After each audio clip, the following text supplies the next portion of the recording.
Hello friends, welcome to Sweety Foodie channel. இன்றைக்கி நம்ம சேனலில் ரொம்ப டேஸ்டியான ஈவினிங் ஸ்நாக்ஸ், அதுவும் நல்ல பஞ்சு போல் அப்பம் எப்படி பண்ணலாம் தாங்க பார்க்க போகிறோம். இது கார்த்திகை தீபத்துக்கும் ரொம்ப ஸ்பெஷலான ஒன்று. வாங்க இது எப்படி பண்ணலான்னு பார்க்கலாம்.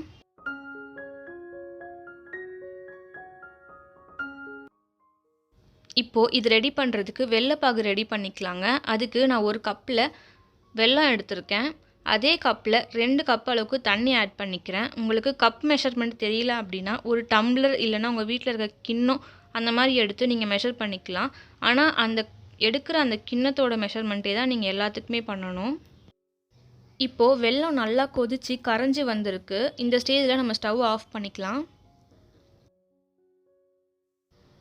அடுத்து ஒரு கிண்ணத்தில் 2 கப் அளவுக்கு கோதுமை மாவு எடுத்துக்கோங்க. இது கூட நம்ம ரெடி பண்ணி வச்சுருந்த வெள்ளைப்பாகை சேர்த்துக்கலாங்க. கொஞ்சம் கொஞ்சமாக சேர்த்து கலந்து விட்டுக்கோங்க. இது நமக்கு திக்கான மாவு அளவுக்கு வரணும். வெள்ளைப்பாகு ஆட் பண்ணும்போது மீடியமான ஹீட்டில் இருந்தால் கூட பரவாயில்லைங்க, அப்படியே ஆட் பண்ணிக்கோங்க. அது நமக்கு நல்லா வரும்.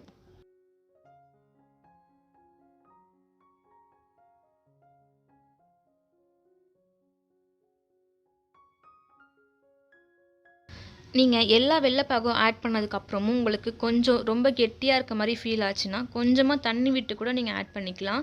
இப்போ கொஞ்சமான தண்ணி விட்டு ஆட் பண்ணியிருக்கேன். இப்போ பார்த்திங்கன்னா இந்த கன்சிஸ்டன்சியில் இருந்தாலே கரெக்டாக இருக்குங்க. ரொம்ப தண்ணியாகவும் நீங்கள் கலந்துடக்கூடாது. நல்ல திக்கான மாவு அளவுக்கு நீங்கள் மிக்ஸ் பண்ணி எடுத்துக்கணும். இப்போது இதில் நான் கொஞ்சமாக உப்பு ஆட் பண்ணிக்கிறேங்க. கூடவே ஆப்ப சோடா ஆட் பண்ணிக்கோங்க. இல்லைனா பேக்கிங் சோடா இருந்தாலும் நீங்கள் ஆட் பண்ணிக்கோங்க. இது கூடவே 2 ஏலக்காய் தட்டி சேர்த்துக்கோங்க. நல்ல வாசனையாக இருக்கும் அது உங்களுக்கு. இப்போ பார்த்தீங்கன்னா மாவு சூப்பராக ரெடி ஆயிடுச்சுங்க. இது ஓரமாக இருக்கட்டும். இப்போது ஒரு பேனில் ஆயில் விட்டு நல்லா ஹீட் பண்ணிக்கோங்க. ஆயில் நல்லா ஹீட் ஆனதுக்கப்புறமா நீங்கள் மீடியம் ஃப்ளேமில் வச்சுட்டு மாவு அதில் விட ஆரம்பிங்க. இதில் நீங்கள் மாவு விட்டதுக்கப்புறமா அதுவே மேலே எலும்பி வரும். அதுதான் நமக்கு கரெக்டான பதம். சில டைம் மாவு வந்து அடியிலே தங்கிடுது, இல்லை ரொம்ப மெலிசாக இருக்குது, அந்த மாதிரினா நீங்கள் ரொம்ப லூஸாக நீங்கள் மாவு மிக்ஸ் பண்ணியிருந்துருப்பீங்க. அதனால் கூட எக்ஸ்ட்ரா ஒரு மாவு போட்டு ஆட் பண்ணி மிக்ஸ் பண்ணி போடுங்க. உங்களுக்கு கரெக்டாக வந்துடும். இப்போ பார்த்தீங்கன்னா எவ்வளோ சூப்பராக உப்பி வருது பார்த்தீங்களா? இந்த மாதிரி இருக்கணும் அப்போது. இதுதான் கரெக்டான கன்சிஸ்டன்சி.